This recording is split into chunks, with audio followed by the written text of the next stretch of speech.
Welcome to my channel. Today, I bring you the novel Demian by German author Hermann Hesse, written in 1919.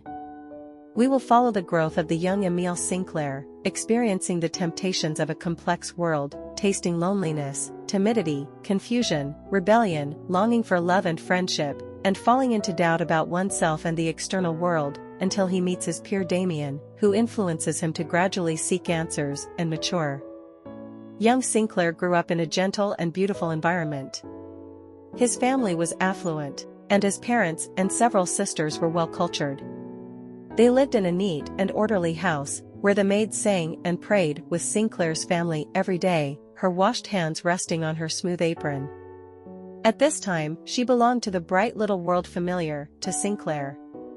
However, when she was in the kitchen or the stable, taking advantage of the absence of Sinclair's parents, she would tell Sinclair those terrifying and bizarre stories, or when she was arguing vulgarly with the neighbor's wife at the butcher's shop, Sinclair knew that beyond the home, there were slaughterhouses, prisons, drunks, witches, and dirty livestock in the world outside, with people stealing, robbing, and even murdering, forests hiding bandits, and arsonists fleeing from the police. In all this dark tide, Sinclair's home was like a bright fortress. Whenever he felt scared of the outside world, he only needed to leap into his mother's arms. However, in his 10th year, a crack appeared in his pure little world.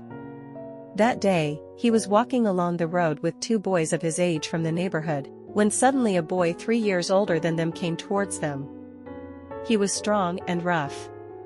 Sinclair recognized at a glance that this boy was a notorious bully known far and near, named Cromer. Sinclair was afraid of him, but without any discussion, Cromer joined them. Cromer took Sinclair and the other two boys to the side of a bridge, where he made them go down to the riverbank to pick up trash, collecting various metal toys to give to him. The three little boys did not dare to defy him and had to treat Cromer's words as commands, obediently doing as told. After picking up the trash that day, Cromer spat into the river and started chatting with Sinclair and the other two boys.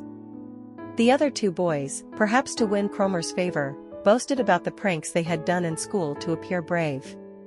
Sinclair felt extreme disgust, but he was also afraid that Cromer would dislike him. So, purely out of fear, he made up a story on the spot, saying he had once stolen a bag of apples from a nearby mill. Sinclair had always loved reading and making up stories, so his story was particularly convincing. This brought him trouble. On the way home that day, Cromer followed Sinclair all the way to his doorstep, suddenly grabbed Sinclair, and threatened to tell the miller about his apple theft. Sinclair was terrified, even though he had never actually stolen any apples, but this well-behaved child had no idea how to deal with a ruthless opponent like Cromer. He desperately pleaded with Cromer, but Cromer just coldly refused him.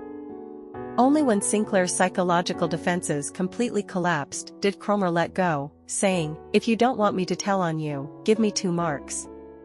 I'm poor, unlike you, who has a rich dad." Sinclair was out of ideas. At his age, he had no pocket money. To pay the ransom Cromer demanded, he could only steal from his home. That night, Sinclair lay in his comfortable bedroom, thinking about the mistake he was about to make, thinking about Cromer's humiliation and threats, tossing and turning, unable to fall asleep.